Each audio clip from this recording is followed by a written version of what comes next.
In 2013, Maryland became the first state to ban the feeding of an arsenic-containing drug to chickens, used to control all the parasites and give their meat an appealing pink color.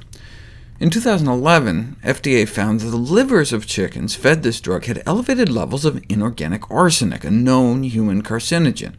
In response, the drug's manufacturer, Pfizer, voluntarily pulled the drug off the U.S. market, although it's still sold overseas, including in places that continue to export chicken back to us. And a similar arsenic-containing drug for use in poultry is still available in the United States. But at least the ban kept Maryland farmers from using stockpiles of the drug. How much arsenic gets into the actual meat, though, not just the internal organs, we didn't know until recently. Researchers at the Johns Hopkins School of Public Health coordinated the purchase of chicken breasts at grocery store shelves in 10 cities across the country, and found 70% of samples of chicken meat from poultry producers that didn't prohibit arsenic drugs were contaminated with the cancer-causing form of arsenic at levels that exceeded the safety thresholds originally set by the FDA, that is, before they relented and admitted there's really no safe level of this kind of arsenic. See, when the drug was first approved, scientists believed its organic arsenic base would be excreted unchanged, and organic arsenic is much less dangerous than inorganic arsenic. But guess what appears to convert the drug into the carcinogenic form? Cooking. When chicken meat is cooked, levels of the arsenic-containing drug go down, and levels of carcinogenic arsenic go up, suggesting that the drug may degrade into the cancer-causing inorganic arsenic species during cooking. How much cancer are we talking about? If you estimate that about 3/4 of Americans eat chickens, then the arsenic in that chicken has potentially been causing more than 100 cases of cancer every year.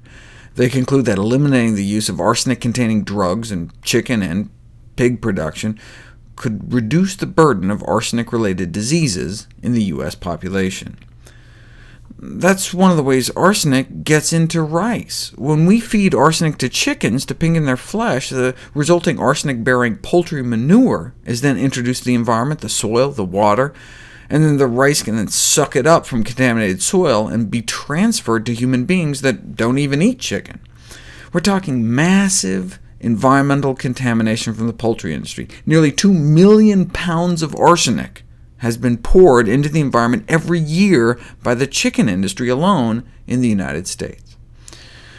And now we're even seeing arsenic in food sweetened with organic brown rice syrup, so there's all these knock-on effects. It reminds me of the arsenic in apple juice story. Although the U.S. made lead and arsenic-based pesticides illegal years ago, they still persist in the soil, so even organic products are not immune. Yes, there's arsenic deposits naturally found in the Earth's crust, and there's other industrial contamination and pesticide use, but arsenic-containing poultry drugs have been deliberately administered to animals intended for human consumption for 70 years.